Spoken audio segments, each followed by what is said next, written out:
Welcome to the What's Happening Birmingham video podcast.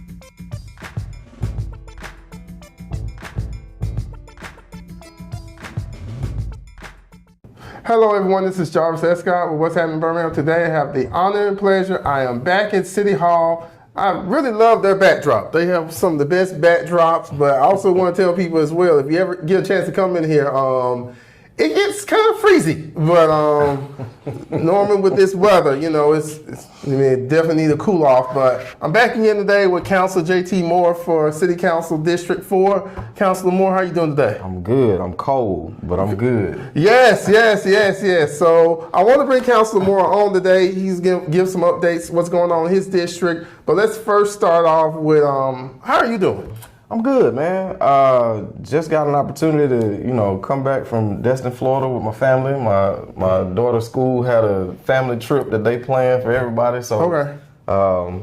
Had a good time doing that. And, I'm good, man. Great. I'm a little jealous. I ain't been down to the beach yet, but listen, it's coming. Okay, it's coming. So, it's summertime, and in Birmingham, when it's summertime, people want to get outside and they want to get in the water and they want to get in them pools. Yes. So I want to first start off, kind of if you can give the viewers a little updates about some of the pools in your area. Yeah. So since I have the opportunity to sit on Park and Recreation Board, one of the things that was extremely important to us as a board was to ensure that we had more pools open for individuals to be able to participate in. And so we've been able to open up 7 pools. Okay. 7 pools throughout the city. And so, I think at our last Birmingham Park and Rec board meeting, we actually had an opportunity to find out exactly how many people have been participating and, enjoying these amenities, right? So we had over 3,581 people to participate in our pools. Oh, wow. And that's, that's good. That's a good number. We definitely want to make sure that we have more individuals that are participating though, right? Because we've had our pools open, since about May 24th. And so if we go from May 24th, I think until June 27th, if you will, that's about 34 days of, pool participation. That means that, we probably had about 100 or so people a day that have participated. And if we split that up between all 7 of our pools, that means that there's essentially probably like 15 or so people that are participating in these pools. And so, of course, we have to, get into the details of it to really deep dive. But essentially, that's the participation that we're seeing. And so we definitely want to make sure that we're increasing that number. I know that, the Collegeville pool in District 4 is slated to be open. There were several different, maintenance issues that had to be addressed at that pool before it could, open up. But I know that, residents in that area are extremely excited about it, especially the kids that are right across the street in the Collegeville Homes Housing Authority. And so we're excited about getting that opened up. And it's a lot of great things going. Yeah, I know a lot of those buildings, they need, like you said, maintenance, because they're not new buildings. They are They are not. And, one of the unique things about, Collegeville Pool in particular is the fact that, number one, it already needed some maintenance to be addressed with it, right? But, we go through a pandemic and that pool sits empty, right? And with the leaks that it already had, when you have water that, seeps in, creeps in from different rain that we have, and then that water sits there and then it freezes. It expands those leaks. It expands those cracks. And we just had a lot of weatherization that was taking place with our pools that caused even deeper issues and challenges. And so to be able to have money available to address those issues has been real instrumental. And I'm really grateful for it. So it had nothing to do with like lifeguards being staffed for, because how many typically it's just usually one lifeguard per some of the pools? So usually you have to have, and I want to say that you have to have one lifeguard per 25 people. Okay. Yeah, one lifeguard per 25 people. And that has been a challenge for us in being able to open up pools in the past because we didn't have enough folks that wanted to, be lifeguards. It used to be that back in the day, being a lifeguard was kind of like the hot thing. Yeah, right? I see like that. I just think the Baywatch song with David Hasselhoff. Ain't nobody trying to be Baywatch no more. We was talking before the interview started about how hot it is, right? Like nobody just wants to sit in the sun and take on that responsibility. But then too, because we've had our pools closed down for so long, a lot of kids aren't really going out to swim. And so how are we teaching our young people this necessary skill? And how are we helping them to build their confidence so that they can see themselves as, certified lifeguards, right? And so there's a lot that goes into, just the qualifications or having enough people to serve in that role. But I think that, this board that's currently in place, we're doing our part to, take those things into consideration and really think about how can we, really create an opportunity and change the narrative about what it means to be a lifeguard and make it cool again. I think that, most kids, they either, want to sit in the house and play some video games or they want to make money online, right? They want to Twitch and stream and there stuff. You go. You know what I'm saying? They try to make money that way. And so being out in the hot sun, having to be responsible for saving somebody's life isn't as, appealing anymore. But I think that there are other ways that we can, make it more attractive so that they see the importance of it. Okay, I know you were saying what is that? School starts next week? August 7th, man. Oh, okay, Look, that's next week. So wow, yeah. So we definitely want to make sure that parents are going out, getting their kids registered for school. Okay. That is extremely, extremely important, right? We want to make sure that we have 100% participation on the first day of school. I know that our school board and our superintendent have been doing a really good job at just making sure the academic experience of our young people is top notch, but they can't benefit from it if they're not at school. Oh, yeah. And so really trying to make sure that we address that high absenteeism by making sure kids are coming to school, that they are ready, supplied, and registered for the first day. Okay, well, another reason I want to bring you on is I wanted you to talk about, back during the pandemic, through President Joe Biden and through our local Congresswoman, Terry Sewell, you all got a whole lot of ARPA funds. Yes, we did. Dedicated specifically for the city of Birmingham. But I wanted you to bring on to kind of give an update and actually kind of explain what it was and what it was used for. Yeah. And particularly in your district too. Yeah. So, with ARPA funds, it was an unfortunate situation as to why it had to come about. But I think that, thankfully, because of the Biden administration, we were able to have those funds to be able to address necessary things in our district and in our city that were negatively impacted by the pandemic and by COVID-19. And so, of course, during that time, it seems like it was so long ago, but, it wasn't that long ago. A lot of jobs were impacted. A lot of, people had to stay at home, right? Which caused a lot more, wear and tear on their houses.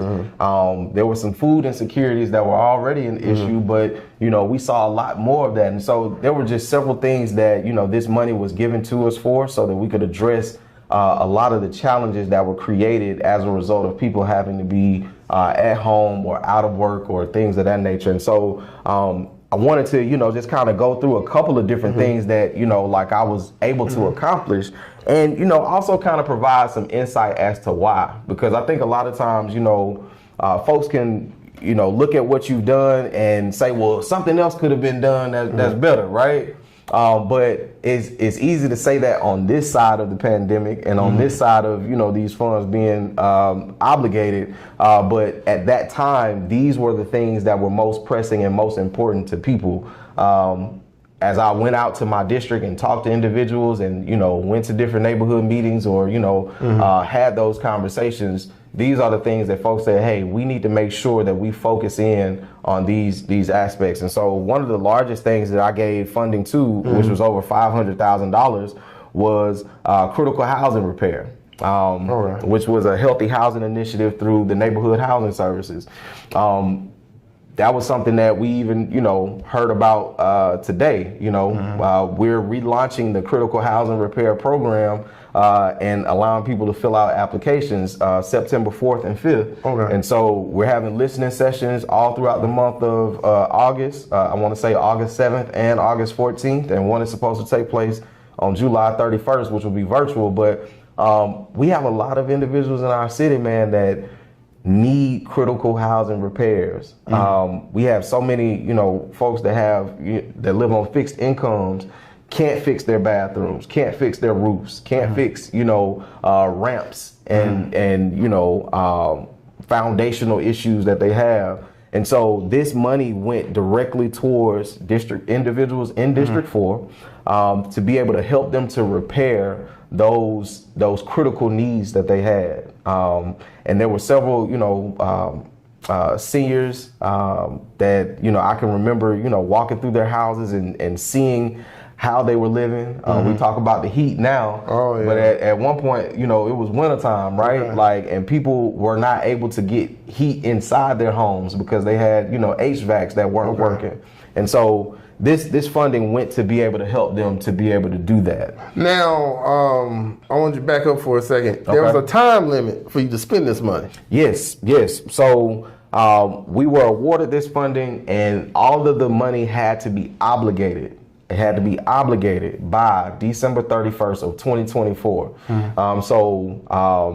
After December 31st, 2024, we were not able to say like, hey, I want to put money in this place or so on and so forth, right? So even when, people are saying like, oh, we got them to spend this money now, like they still have this money available. All we got to do is make noise and, we can get them to put. That's not how it works, because we had to obligate it long before now, right? So all of this money has already been obligated. It has been, put in different places for it to be utilized. Now, we have until 2026 to actually spend the funding. Oh, okay. Yeah, so 2026 is when, it's mandated for us to actually spend the funding. And whatever funding we do not spend, we have to send back to the federal government. And we're not trying to send no money. Well, in this interesting times we're in now, if you ain't spent the money or the check ain't been cleared, they probably asking for it back. Yeah, look, we trying to spend every dime, every dollar, right? Okay. But again, I also want to make mention too that this funding was only to be used to support those things that were impacted by, COVID-19 or the pandemic, right? Okay. So, even when we think about, like furniture, like we can't justify that being an allowable use for that funding. Now, job creation, critical housing repairs, things of that, like those are things that, could be labeled as an allowable expense. But, there are certain things that we were not able to use this funding for. And I bring that up only because, I know that there are some folks that are just like, well, council said that he wouldn't give money to, this part. And it's like, well, no. I said that I wouldn't give it towards, something that was not allowable because we couldn't use federal funds in that way. So the people, like, say, for instance, like you said, for critical repairs on the house, did they have to, like, just say they hired a roofing company and say, hey, I hired a roofing company, credible roofing company, fixed it, had a receipt. Could they do it that way, or did they have to fill out paperwork? Kind of clear that up. That's just something in my head. No, that's a really good question. So the same way we have the critical housing repair program that is going forth right now, where people can fill out applications, they can, like I said, go and fill it out through the city. That was the same process that we had in place for these funds as well. Right? And so people would fill out an application, they would go through a process, they would be notified if they were selected to be able to move forward to get those repairs. And then the funding that was allocated by my office would then be used to help to pay for those significant repairs that need to be made. As a counselor, I was not allowed to choose the folks. I was not the companies. Yeah, like I didn't choose any of the companies. The only company that I was aware of that we were working with was Neighborhood Housing Services. So they were the partner that was responsible for pulling the different contractors together to be able to do all of these repairs and do all of this work. But I was not in the selection process process of individuals who were chosen to receive these repairs, nor was I in the selection process for those individuals who were going to do the repairs, right? Okay. I was only notified after the work had been done as to who received what and, what was done for them. But I knew that every dollar that was allocated was going towards District 4. So the $500,000 that I put went towards District 4. So has that $500,000, has that been, the money's still there, but how many people have used it so far? To my knowledge, I've actually had an opportunity to go to 5 people's homes and see the work that has been done in their homes. And so, and they're scattered throughout District 4. Some have had, work done to their bathrooms. Some have had work done to, their plumbing system. Some have had, work done to their kitchens or even their HVAC, right? And so, it's based on the needs of the person. That determine what they actually, got done in their homes. But I have been able to see them, and I think that there are several more that still need to be addressed. Yeah, but I guess I can see it doing this way, because if you did it the other way, I just said, the worst thing you want to happen, and deal with, sometimes there's some interesting contractors out here. Yeah, they can start on the work and then they magically disappear. Listen, that's the last thing you want. If you come back and say, well, I want the city to reimburse me. Yeah, and, too, again, like I said, I don't know how many, homes that you've had an opportunity to be in, but, this was a worthwhile project. We talked about it today on the council desk, and I think, Valerie Abbott made mention of, this is probably like one of the best programs that we have because, again, so many people need assistance.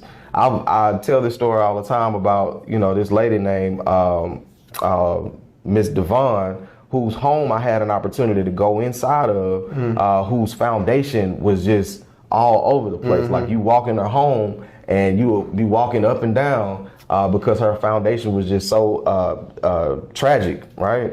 And she was one of the people that I had in mind when I was allocating this funding, because I wanted to make sure that I had money available to be able to help somebody like her. Around the time when we first got this, funding approved, I was excited to call her to let her know about it, but had found out that she had, slipped, fell in her home, messed her hip up, and, didn't make it out of the hospital, right?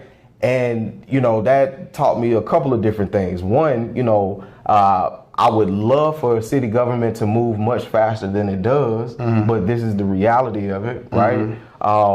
But then too, you could start off with a good intention of trying to do something good for somebody and they not be a recipient of it, and you have to be okay with that. Cause I'll be real with you, that don't kind of bother me, like heavy. But the spirit of why I was doing that still was able to help several other folks to get work done in their homes. And so that was just, again, one of the projects that we were able to get done. I'm not trying to go back to this. What do you think was the roadblocks for people? Not one is that they didn't know about it, or they felt like the paperwork was asking for too much I think that the biggest roadblock and the biggest barrier is that there are so many people that need help and there's limited funding to be able to support. Yeah, like so during the time where folks were filling out applications to participate in this particular cohort of funding, it was several people that came out and did applications, and I'm pretty sure, most folks who may be listening to this could attest to the fact, hey, I filled out my application and I just wasn't chosen. And it's not because, their homes weren't, worth doing.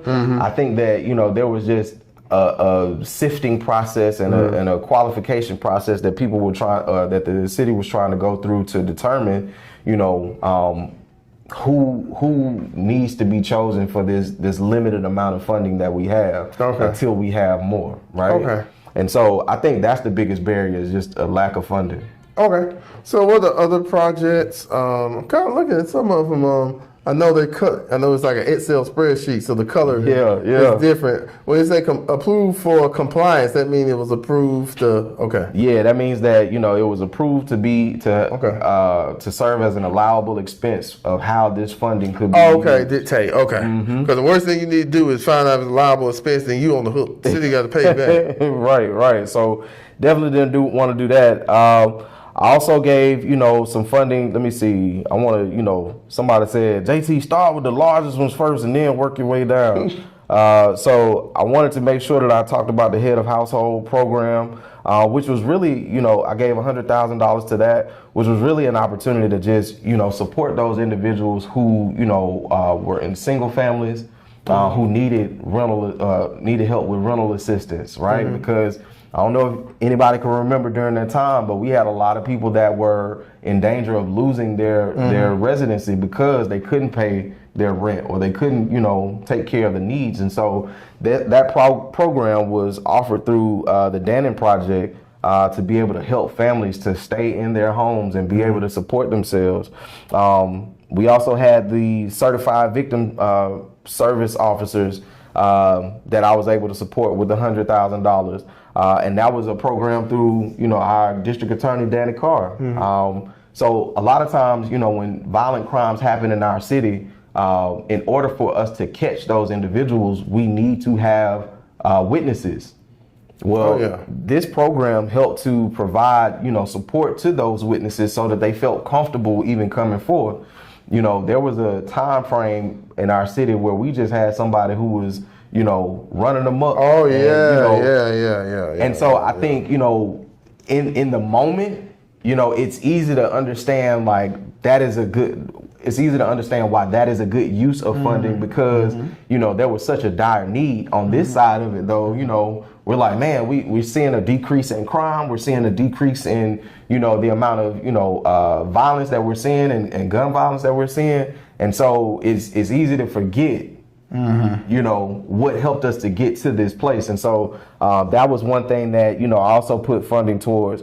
And I've had, several funds that were used towards, like $150,000 going towards, Protecting Good, which is a program through Protective Insurance. They were helping people to get their roofs repaired. That is a big deal. I can personally attest to that because I had to do a couple of notaries on that. So yeah. Oh, really? That program. Yeah. Definitely. Got you. Yeah, and so over $600,000 was put towards park and recreation, trying to make sure that number one, Don Hawkins Rec Center was renovated. We had some roof repairs that needed to be done there. Willowwood Rec Center, had some challenges that needed to be addressed. And then, I had like a large portion that was just, allocated towards, District 4 repairs and improvements, which that Collegeville pool fell under to be able to address that pool specifically. And then, also wanted to make sure that I focused on education. So I allocated, over $240,000 towards different, projects in that arena. So Lovejoy Ministries is a daycare over in the South Woodlawn neighborhood, doing awesome, amazing work with young people, offering so many different programs to young people, and they just needed some support in being able to renovate their space, and do some programming. They had some programmatic needs, and so funding was able to go forward to them to be able to help support that. I also gave money to Birmingham Public Library. I remember when I first got in office, there was this fear that people had about losing their libraries, and folks were just like, "Oh, y'all trying to shut down all of our libraries." And I know in District 4 we have 2 libraries, really 3 that touch it, but 2 of them are directly inside of District 4. So we have Woodlawn, the Woodlawn branch, and the Inglenook branch. But everybody's not able to get to a library, and so at the time, Birmingham Public Library was forming a mobile book market or a mobile bookmobile, and they needed support with programs and things of that nature. And so I gave money to it because I was like, man, I really want to make sure that everybody has the opportunity to have, you know, the advantage of, you know, having some type of access. Yeah. And so this bus could pull up anywhere. It could provide them with notary. It could provide them with internet services, books, like all kinds of things. And that's something that, you know, is good because now you don't have to just be tied to a neighborhood to be able to access the library. The library can come to you. I think I saw something you said broadband. I don't know, did I miss that? No, you are absolutely correct. Okay. Yeah, so broadband access, that was something that, you know, kind of fell under the infrastructure bucket. Okay. It was a couple of different things that I was trying to do with infrastructure. So, you know, I gave money to the Harris Homes tunnel improvement, you know, to help ensure that, you know, individuals wouldn't be stuck by trains over in Harris Homes. And, you know, I also put money towards, you know, resurfacing some streets in District 4, specifically Lawson Road. But the Collegeville broadband access was something that, you know, was really near and dear to me because, you know, I was able to have conversations with individuals about, you know, job access. You know, again, when the pandemic happened, we were sheltered at home. It was a lot of people that realized, like, man, if I'm not outside of the household working, I can't make money.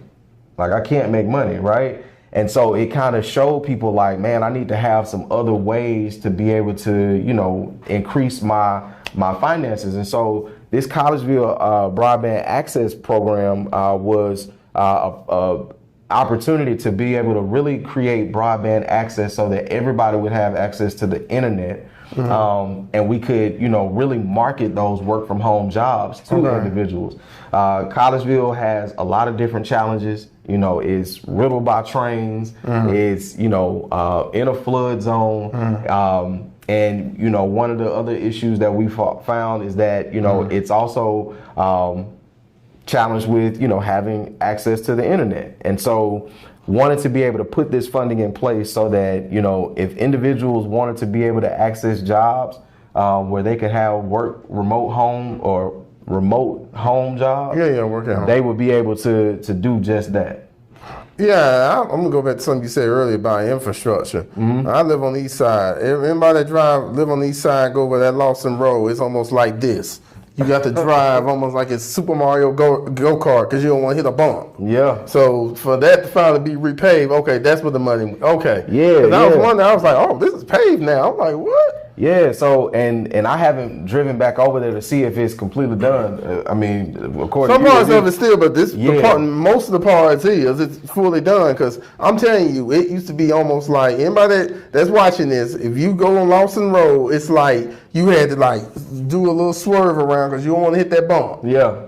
So and the goal is to get the whole entire road paved. Okay. So what we noticed and what we realized is that a portion of the road is, you know, managed by the county, and then the other portion is, you know, managed by the city, right?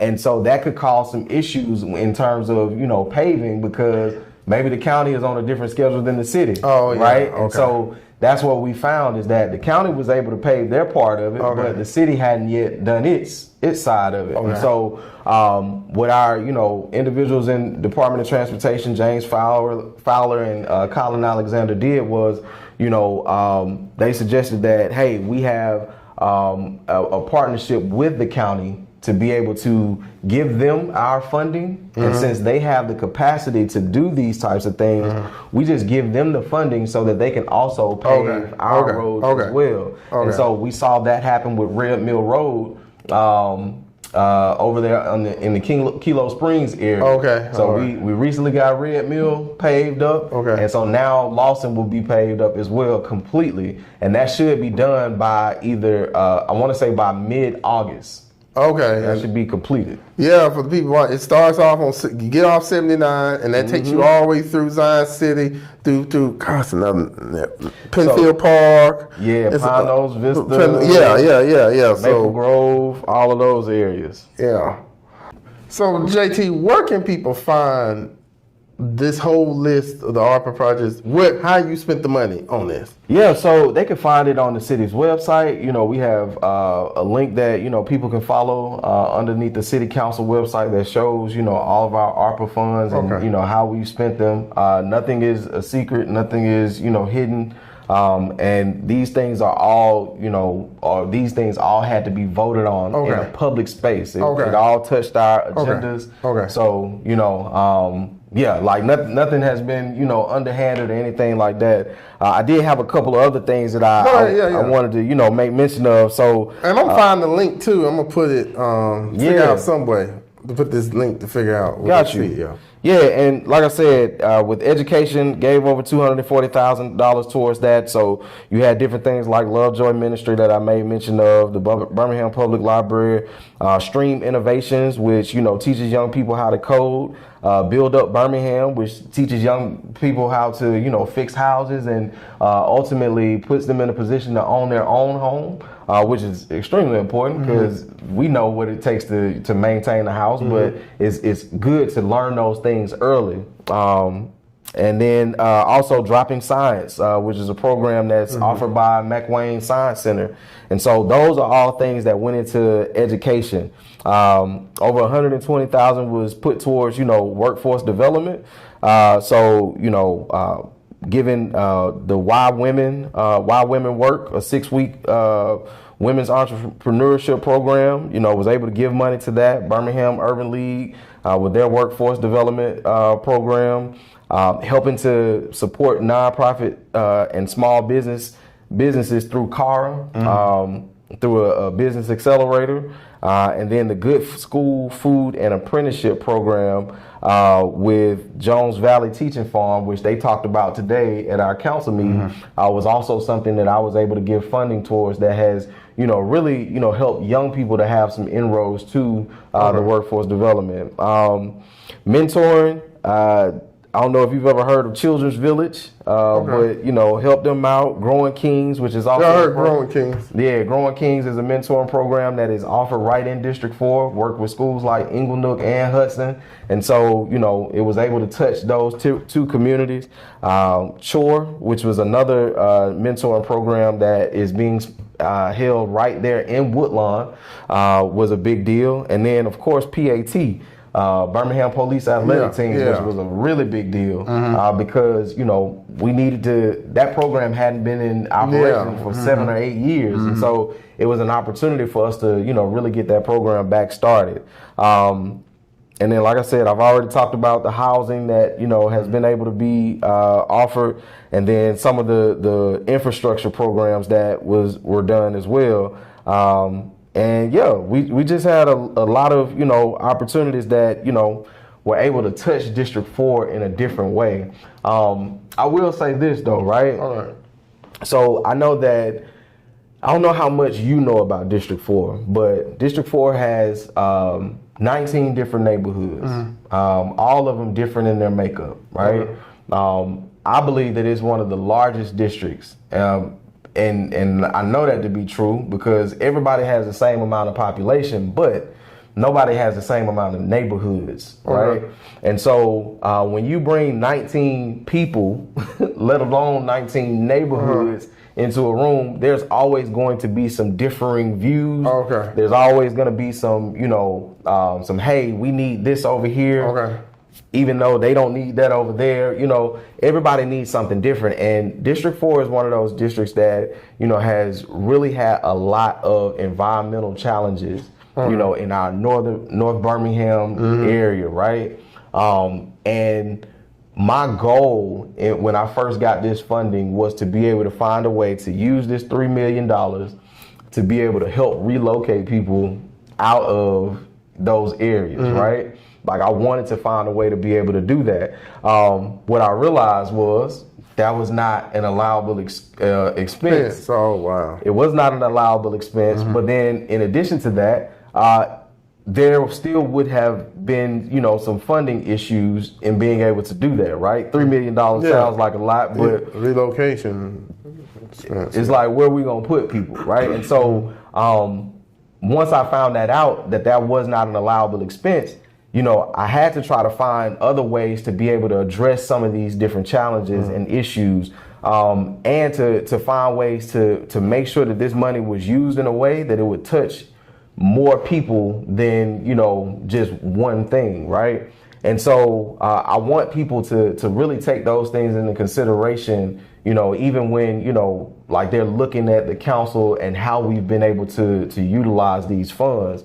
I know you've actually been at a meeting with me, even when discussing different ways to address some of the landfill issues, between Tarrant and Birmingham, and some of the challenges that takes place with that. And these aren't conversations that, are just a one and done. These are kind of some ongoing conversations that have to take place with multiple entities and multiple, it's complex. Yeah, so that we can, really come to a solution that, benefits and serves everybody.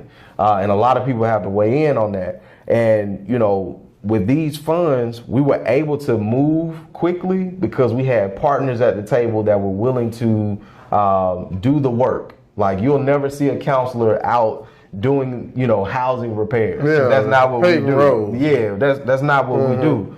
But we are responsible for allocating or obligating the funding to partners that could do the work. For some of the issues that individuals may have in our districts, there are no organizations or entities that are pushing to, do those kinds of work, right? To relocate people or to, and so there's no funding that can be given to those different projects. And so I just wanted to make sure that I put that out there as well. So, this one I'm thinking too, like the organizations giving the money to, do they have to have an accounting or a report to kind of send back to you all? They do. They do. So there's a efficiency team that is responsible for communicating with the partners, as well as the partners communicating with them about what they're doing with the funds, where the money is going, how they've been using it, what they've been able to accomplish, so on and so forth. And so there's a whole online portal that they have to report these things to. Okay, gotcha. And so there's a lot of, oversight in terms of making sure that, we are using these federal dollars as they are supposed to be used. And one thing I'll mention too is these are reimbursements that are received. So first, the organization has to go out and spend the money. Okay. And then once they have shown that they used the money in the way that it was supposed to be used, then they can request reimbursement for it. Oh, yeah. Exactly. So again, there's a lot of checks and balances. Yeah, it's like that person got to spend that money, then they got to wait from the city to give them that check back. Yes. Yeah. So, when folks are just like, where's the money? What are you doing with the money? Well, the money is only released to organizations and programs when, they've actually spent the funds on their ends. Wow. Again, there's a lot of checks and balances. There are a lot, because we dealing with federal funds. Yeah. Like, and nobody wants to, have any type of missteps with the federal government in terms of money. I know I don't. Okay. I ain't got time for that. So yeah. All right. So if people want to get for more information about this, he gonna send me. I guess you can send me the Excel spreadsheet. I'll make sure I'll figure out some way to kind of loop in on this interview, or you all see it. While you all get my email, so you'll probably see how it is, because it's a full list of. Ain't no dollar missing. Ain't no dollar missing. Yeah. So, anything else you want to tell them before we end? I think that's the biggest thing is, these funds were used in a way that would help to promote District 4 and help to make it a better district, as was all the dollars of my colleagues as well. Our goal was to ensure that, we address some of the major issues in our districts, and some of those things that were pain points for individuals in our communities. And so hopefully we were able to do this. The only gripe that I have is that we didn't have more money to be able to do more, right?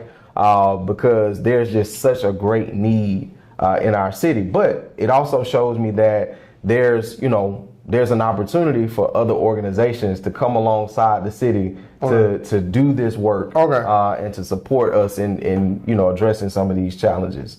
All right, well, Councilor Moore, thank you for coming on today, fully explaining. I feel like I'm back in college when they go on the whole Excel spreadsheet and they going from left to right. So Thank you for watching, everybody. Please check out what'shappenedbirmingham.com for more interviews. Don't forget to subscribe to the YouTube channel. Check me out on TikTok at What's Happened BM. And if you want the audio version of this, check me out on Apple Podcasts. Thank you all again.